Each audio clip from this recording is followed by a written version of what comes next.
How's it hanging, everyone? It is Andrew here from IDB, checking out a fantastic new camera application, Halide. The idea here is that while Apple's camera app is great for getting that quick photo, you can access it on a lock screen, really hard to kind of beat that.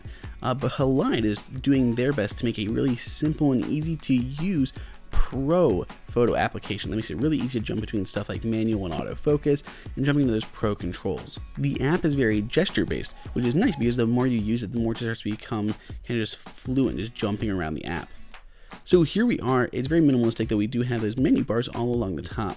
Of course, we do, with the pull from the top, a little swipe down. You have the flash button, you have the location, which you can turn on or off for your photos, a little grid system with an automatic level when you're shooting photos, opting in to take a raw photo or not. Then we have settings, which is really cool because you can go in here and change the order of these, so the things you use more or less, you can put them where you want. Plus, they have kind of tiny little feedback. They actually have a little vibrate taptic feedback on the newer phones to go alongside as you move those around. So you can save those and you have a new menu bar that matches your layout. You can also drag up and down anywhere on the screen. You can see the little yellow bar on the right hand side. You're adjusting the exposure as you move your finger up and down. Along the top, you see that little M. You can tap on the M, switch back to A for automatic mode, or tapping for M to get back to those manual controls.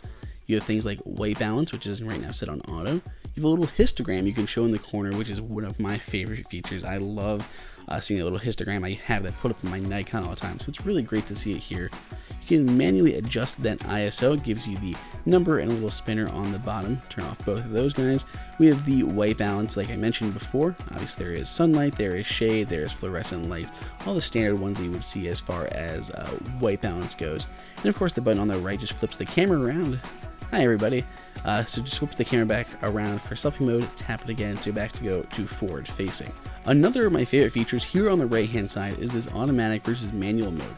You can just tap the automatic button to go to automatic mode, or tap the little on the left hand side and you're switching over to manual. But it's kind of cool because you just throw it to the right, you can just slide it to the right, immediately switch over to manual.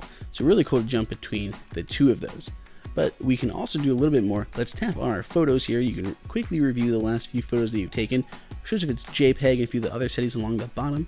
But you can also swipe to the right to love it, or to the left to hate it and trash it. So really cool, more gestures to go in and out of your photos. And of course, on the iPhone 7 Plus, it does support the 2 lens mode. Tapping that 1x just jumps you into that 2x mode, so no digital zoom getting there.